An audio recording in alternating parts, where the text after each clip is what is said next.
Now, to give you one example, nag-mayor ako sa Narpacan dahil gusto ko lang tanggalin yung mga korap doon.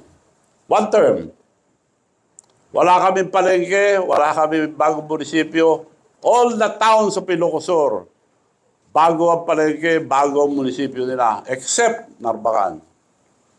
Anong ginawa ko? Nagbigay ako, 10 hectares, binibili nila ng 500 million, 5,000 per square meters.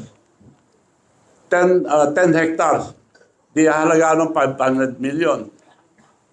Tinatawaran sa akin ng 500 million. Ang worth noon, 800 at the time. Ngayon, 15,000 na per square. Anong ginawa ko? Did I took advantage? No. Hindi ko binenta sa munisipyo. Ngayon, nakatayo ng palengke bago, munisipyo, lahat. Binigay ko lang ng 1.2.